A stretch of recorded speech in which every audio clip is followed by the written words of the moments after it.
You know, in the world of occult books, some are made to be intentionally weird. Cryptic, really. Designed so only a handful of people will ever get them. Well, today we are diving headfirst into one of the most enigmatic of them all, a 20th century text called The Ninth Arch.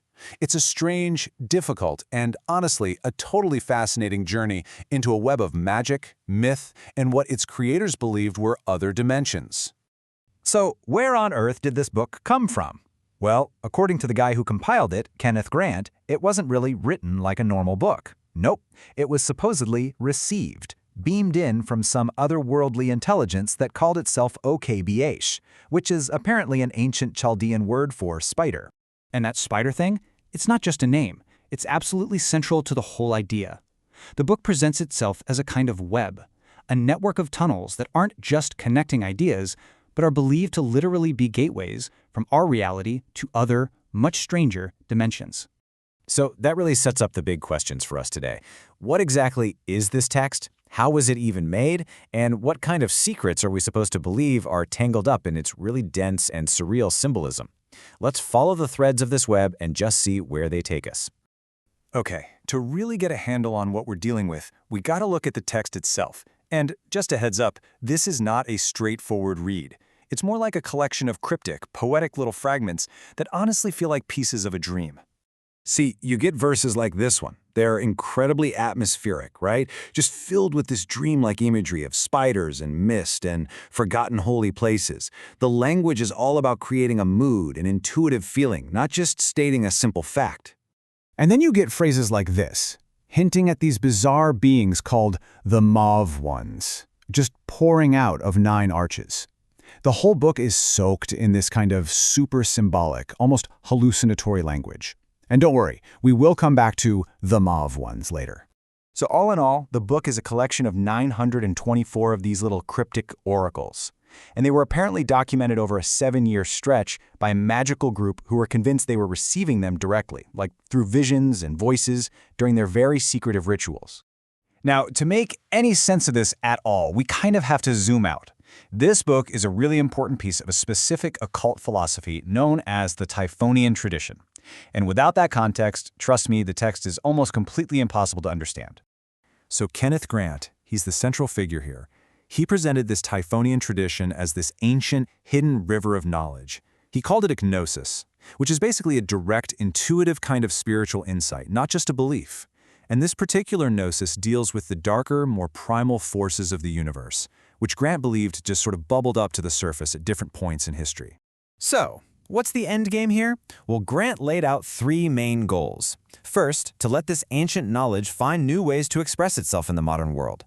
Second, and this is a big one, to develop actual practical magical techniques for contacting and, dealing with non-human intelligences like OKBish. And third, to basically create a spiritual escape hatch for initiates to get away from what he saw as the inevitable chaos and collapse of the rest of society. Okay, so we've got the weird text, we've got the grand philosophy, but where did this all actually happen?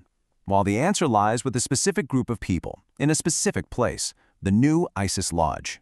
Yeah, the New Isis Lodge wasn't some casual discussion group. It was an active, magical order right in London.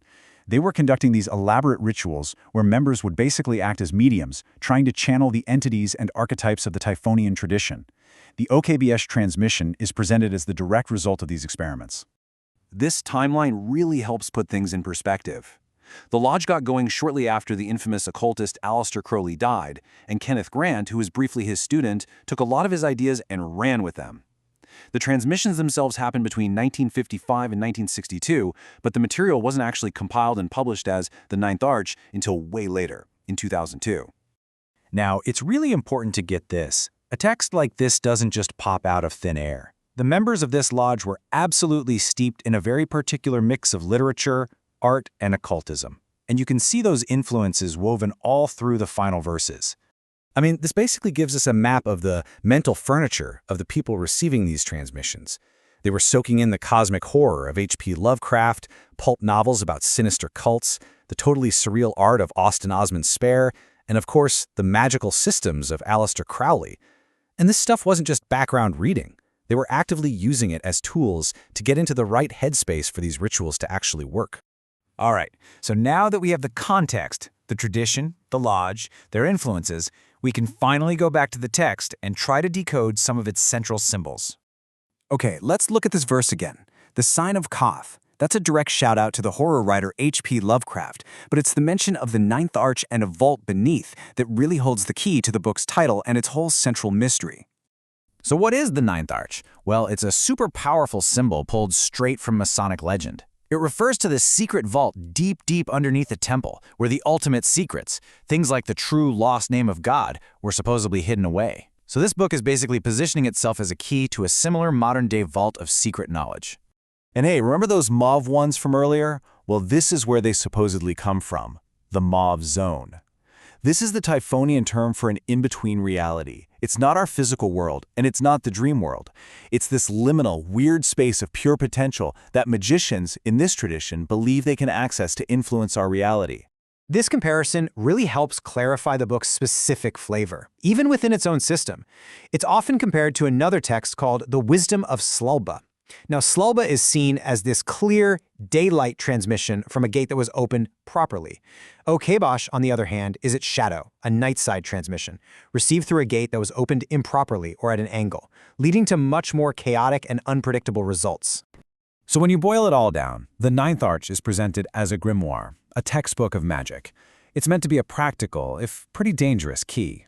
It claims to have the formulas you need to get to the mauve zone and other pathways, and to practice a kind of magic that its creators believed was totally new for their time. Which, of course, leaves us with the final massive question. Is this book what its creators claimed it was? An authentic transmission from something non-human?